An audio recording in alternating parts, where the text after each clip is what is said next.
Selamat datang di Kecamatan Sipiro.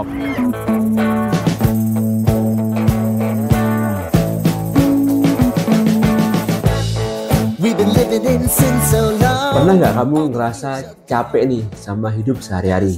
Terus tiba-tiba pengen ke tempat yang bikin hati tenang. Nah, coba deh teman-teman bisa datang nih ke Masjid Agung Syahrul Nur di Sipiro, Tapanuli Selatan. Letaknya di atas bukit yang dikelilingi kabut pagi dan pegunungan yang sejuk banget. Kayak negeri dongeng versi Sumatera Utara lah. Masjidnya besar, bersih, dan desainnya megah. Kubah emasnya nyala banget cuy, pas kena sinar matahari. Tapi yang paling kerasa itu bukan cuma visualnya aja, tapi suasananya. Sunyi, khusyuk, dan kayak kamu ngobrol sama diri sendiri. Kadang yang kita cari itu bukan jawaban tuh, tapi jeda sesaat. Dan masjid ini pas banget buat kamu yang pengen rehat sebentar dari keramaian dunia. Sholat di sini tuh rasanya kayak reset hidup tuh. Bukan cuma soal ibadah, tapi juga bisa healing perasaan kita. Kalau hidup kamu lagi berisik, mungkin sekarang udah waktunya untuk cari tempat sunyi yang menenangkan. Dan siapa tahu jawabannya ada di Masjid Agung Syahrul Nur ini. Walau jaraknya lumayan jauh ya, sekitar 10 jam dari kota Medan. Yang penting tetap semangat bosku. Gimana nih kabar iklan teman-teman? Semoga udah pada profit terus ya. Banyak yang nanya nih ke kolom komentar YouTube ataupun TikTok ya, nanyain Bang, kalau budget mini itu bisa nggak sukses beriklan di Meta Ads? Bang, budgetnya 100.000 cukup nggak? Bang, kalau 100.000 objektifnya seperti apa? Jadi di video kali ini gue mau share ya perbandingan nih 100.000 kalau kita pakai di campaign yang winning seperti apa, di campaign yang biasa-biasa aja seperti apa, dan di campaign yang boncos itu datanya bagaimana. Jadi teman-teman ada gambaran nih 100.000 itu resultnya nanti di dashboard metrik seperti apa. Oke, nggak pakai lama-lama, langsung aja kita masuk ke dashboard Meta Ads-nya. Yo guys, kabar gembira nih buat bosku semua yang kemarin udah beli ebook studi kasus dari pengangguran premium. Sekarang bisa untuk sewa akun whitelist Meta Ads resmi ya, dengan fee cuma 4% cuy. Yang mau sewa akun WL bisa langsung DM ke IG gua @pengangguranpremium31 ataupun klik link WA di bio ya. Yang mau nanya-nanya juga monggo DM aja. Oke, sekarang kita coba lihat ya, uang 100.000 di campaign yang boncos ini seperti apa ya. Ini kita cek, campaign ini habis 94.000. Ada dua nih yang klik add to cart, tapi nggak ada yang closing.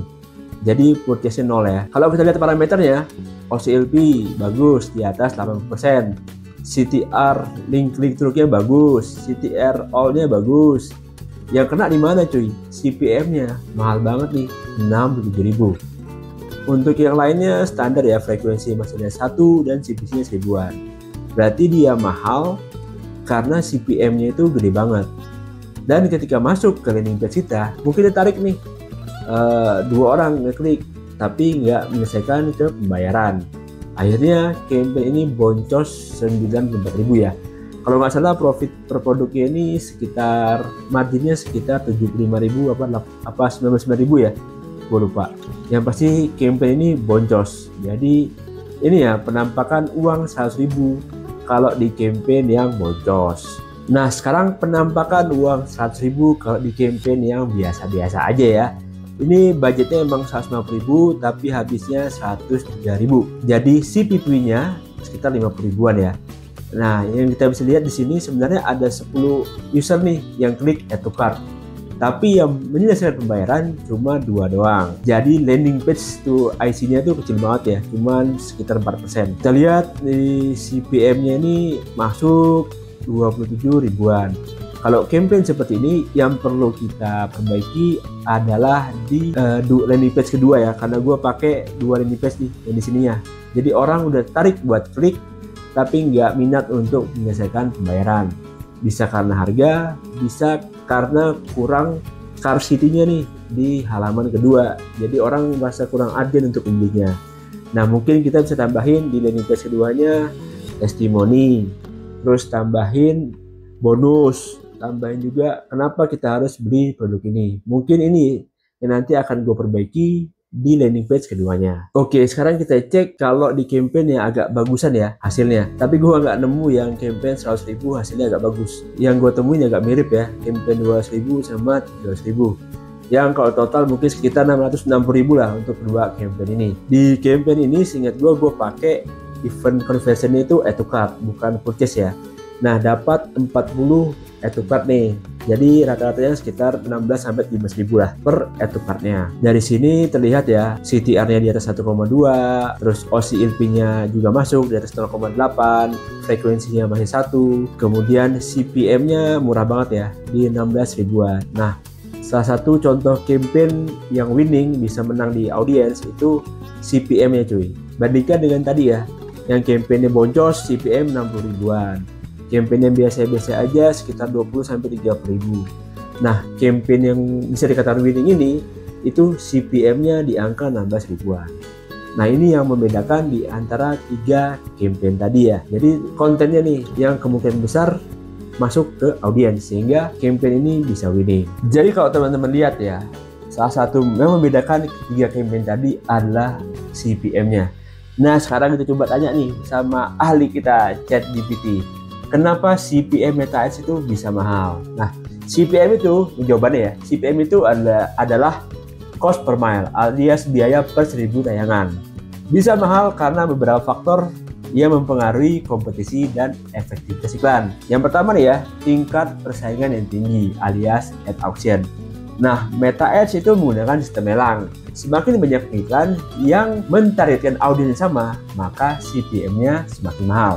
Contoh, jika banyak iklan nih jualan skincare ke perempuan usia 25-35, maka kompetisinya makin tinggi, CPM-nya tambah mahal. Yang kedua, kualitas iklan dan relevansi yang rendah. Nah, Meta ini menghitung namanya ad relevance score ya, atau kualitas iklan. Jadi kalau iklan kita nih tidak menarik, tidak sesuai dengan target audiens, banyak orang yang skip, maka CPM-nya akan naik karena Meta itu menganggap iklan kita kurang layak. Mengenai ad relevance score ini pernah gue bahas di beberapa video YouTube gue sebelumnya ya. Yang ketiga, targeting terlalu spesifik atau tidak efisien. Jadi kita mainnya itu small audience ya. Contohnya nih, hanya mentarget CEO yang perempuan. Itu biasanya lebih mahal dibanding kita mentargetkan perempuan secara global ya, usia 25-35 di seluruh Indonesia. Yang keempat, musimnya lagi ramai iklan. Misalnya saat event-event besar, Ramadan, akhir tahun, atau Harbolnas yang tanggal kembar nih, kayak 11-11, 12-12, 4-4 kemarin. Nah, itu biasanya lebih mahal. Yang kelima, tipe dan format iklan. Jadi video sama carousel itu CPM-nya lebih tinggi dibandingkan gambar ya, tapi engagement-nya lebih bagus. Kemudian iklan dengan CTA yang buruk itu bisa membuat CPM naik ya, karena iklan dianggap tidak efektif. Yang keempat, negara ya. Kalau misalnya CPM negara seperti US, Australia itu lebih mahal ya dibandingkan negara ASEAN seperti Indonesia ataupun Filipina. Bahkan ya, kalau di Indonesia sekalipun, CPM kalau kita menarik dari Jakarta itu lebih mahal dibandingkan daerah-daerah kampung yang pelosok, karena bisa dibilang daya belinya juga lebih besar yang Jakarta. Yang ketujuh, frekuensi tayangan terlalu tinggi.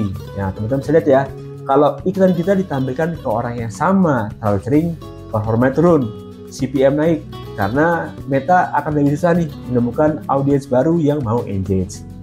Nah, itu 7 faktor yang menyebabkan CPM kita menjadi mahal. Kalau saran dari ChatGPT nih, cara menurunkan CPM-nya, yang pertama kita harus rajin buat tes banyak kreatif. Terus yang kedua, gunakanlah broad audience, biarkan Meta yang optimasi. Kemudian buat konten yang engaging ya, karena CTR yang tinggi itu menyebabkan CPM lebih rendah. Terus kita juga bisa melakukan optimasi landing page ya, karena Meta juga melihat kualitas experience setelah klik. Ini pernah gue bahas di video gue sebelumnya. Ini sih beberapa hal terkait CPM mahal ya, yang membedakan campaign dengan budget 100.000 yang tadi. Jadi itu ya gambarannya, duit kita nih 100.000 kalau diiklankan di Meta Ads dapatnya data seperti apa. Gimana nih menurut teman-teman data di dashboard Meta Ads yang tadi? Coba kita diskusi di komen ya. Kalau gue pribadi, asal campaign masih profit, maka besoknya tetap bakal gue running aja. Terutama di saat masa testing ya. Kita tunggu 3-7 hari baru kita evaluasi ulang. Selama ada closing, menurut gue berarti ada nih orang yang tertarik untuk beli produk kita. Tinggal kita optimasi lagi interestnya ataupun target audiensnya. Buat teman-teman yang masih bingung cara membaca dashboard matrix yang ada di Meta Ads, yang mungkin bagi sebagian orang itu ruwet banget ya, bisa cek Meta Ads cheat sheet ini yang udah gue buat berdasarkan indikator-indikator yang sering gue pakai pada saat mengevaluasi suatu campaign. Apakah layak di scale up ataupun di kill forever. Selain itu juga ada template untuk perhitungan budget, biaya CPR, biar iklan kita nggak boncos lagi. Link lengkapnya ada di deskripsi video ya. Terima kasih buat teman-teman udah nonton video ini. Share video ini jika bermanfaat. Kita dukung terus channel dengan cara like dan subscribe supaya kamu gak ketinggalan jika ada update baru tentang cara menghasilkan duit dari dunia online. Dari dinginnya Masjid Agung Syahrunur Sipirok, salam pengangguran, tapi pergi.